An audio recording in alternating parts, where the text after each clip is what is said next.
slow up, no I don't take shit. I got no love for the fakeness. If you wanna play tough, Your mind has to seek discomfort. It has to seek these difficult tasks. You have to enjoy it.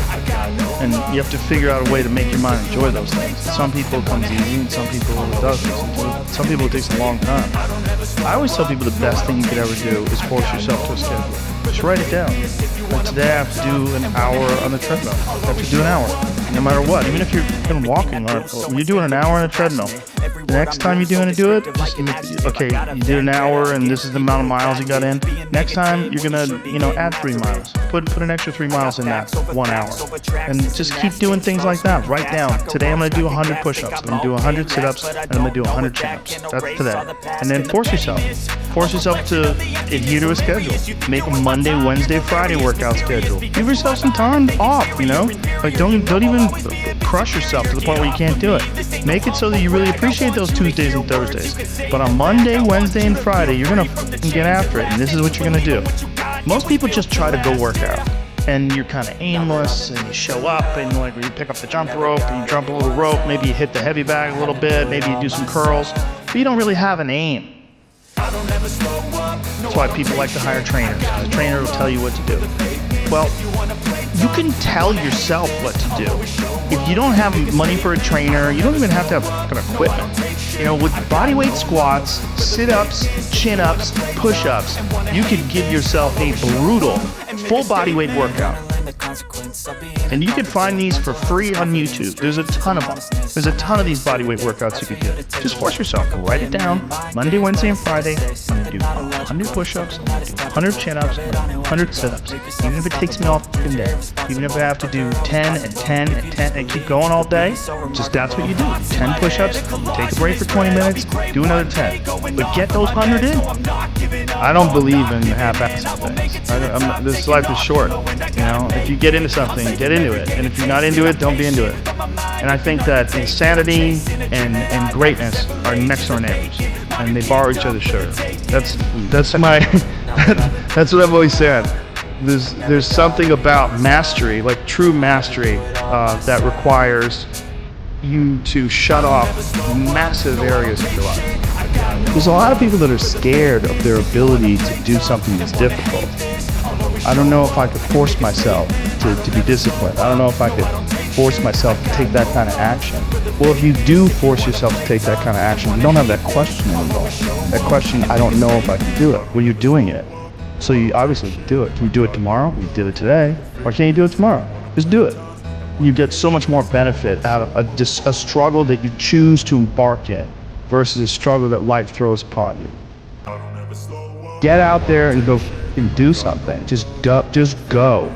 And then in the middle of doing it, it'll become easy.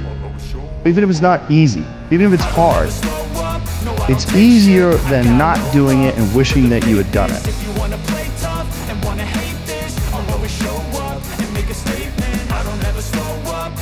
Oftentimes people confuse discipline with focus, and this is why that's important. There are things that some people can excel at because they're focused on them and because they're drawn to it and they have an incredible passion for it, versus like you tell a guy like, hey, you're going to study to be an electrical engineer. It's like, I don't want to be an electrical engineer. Well, you got to have discipline. And so they don't have the drive, and they don't get excited about it, and they don't do. But if you tell that guy, whatever, you're going to be a golfer, and he loves golf, and he's practicing every day, and he becomes a professional golfer. And you say, well, I thought that guy didn't have any discipline. Well, it's not that he didn't have any discipline. He's just not interested in that other thing. I was never a disciplined kid, but I would find things that I loved, and I was obsessed. And I always felt embarrassed by it, because people would say, oh, your son, like to my mom, your son is so disciplined. And she'd be like, my son's fucking crazy. Like, he's not disciplined. He finds these things, and that's all he does all day long. Like, it's not really discipline, because he doesn't clean his room. He's fucking lazy. There's all sorts of shit he's supposed to do. I never did my homework. There's all the. But if I had a thing that I was into, I was obsessed. But it would bother me that I didn't really have discipline.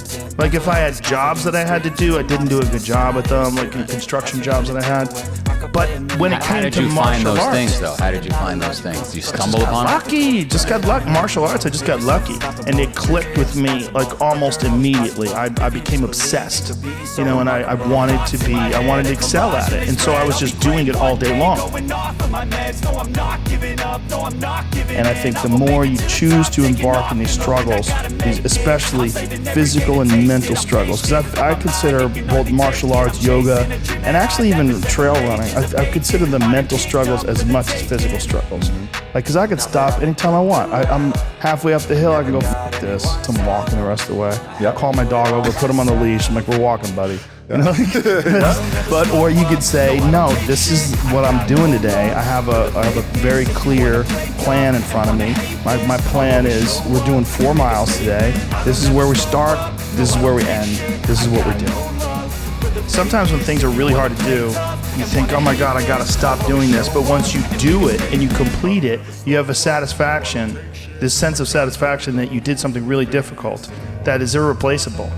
Some kids never get that and they just stay fat and stupid their whole life. And some kids, they get these little lessons and then they realize like you can push yourself and you can get somewhere. You know, some kids get real lucky and they get involved in sports or martial arts early, and one of the best benefits of sports is you realize that through hard work you get improvement, through improvement you get success, through success you get that big dopamine rush, you get that good feeling, you get confidence, you get this knowledge. You get the girl. Yeah, you get, sometimes, I didn't, but you get this knowledge that you can do something that's difficult and you can overcome, even though it feels like you can't. You're gonna have days where you suck, but those days are so motivational. I mean, that's the bright side of tragedy. So when you come through it, you really will have an appreciation for the moments without tragedy. You don't really feel it unless life burns you. You don't really feel it. It's one of the things that I tell people all the time, because a lot of people have a hard time defining themselves. They define themselves by failure because they fail. But I'm like, you're not your failures, you're you. Okay, your life is a series of lessons you've learned. Now, if you just dwell on the failures, like that's not healthy. It's not smart and it's not empowering. What you got to do is look at those failures and go, well, now you know what not to do. But you're not that. You're you. You know, you could have done the stupidest shit ever, but it's not you. It's not you. You're a different. You're the being that's experiencing all these failures. And if you know that they're fuck-ups, then you've learned, okay? If you repeat them over and over again, well, then I can't talk to you. You know, if you keep going back and doing the same stupid shit over and over again, well, you got a deeper issue. I don't know what it is, but I don't have the time. Building up that ability to endure things. That's also a very important mechanism that you could apply to everyday life. Like that, the mechanism of understanding how to endure. Like Jocko Willink's perfect example. You know, he has that thing on his, if you go to his Instagram page, almost every other photo is a watch. And it's a watch that says 4:30 in the morning, because that's when he gets up and he works out. And he earns the sunset. And he does that, he's so disciplined, and he's got this saying, that's a great saying, discipline equals freedom. And it's true, because he's able to force himself to do that every single time. There's no excuses, there's no breaks, there's no days off. It doesn't happen. So because of that, you're not scared. You know that you can keep doing it. You know that you can continue to perform. There's a lot of people just running from discomfort. They're running from it. They're just avoiding it. It's so easy to. And like you get distracted for a second. You're like, let me check my phone. You just start going through your phone and looking at both of it. And you're just distracting yourself from the tiniest frustration of boredom. Just a little, we don't get bored anymore. Or if we get bored for these tiny amounts of time, then you get distracted. So your distraction is eliminating your boredom. But the problem with that is like, there's certain thoughts that only come to you when you're thinking, when you don't have any input coming in. When we're constantly looking at our phones, the only input you're getting is input from other people. And sometimes that's good. Sometimes you get good stuff out of that, but it's like a diet of only fruit. Don't think that you're that person that made those mistakes. You're the person who's learned, you know, and to have that attitude is a really important thing. And to not say, why am I doing this now? I could have been doing this my whole life. Well, you weren't, so the fuck is that gonna help? Yeah. You know, you gotta not think like that. You just gotta be happy you're doing it now.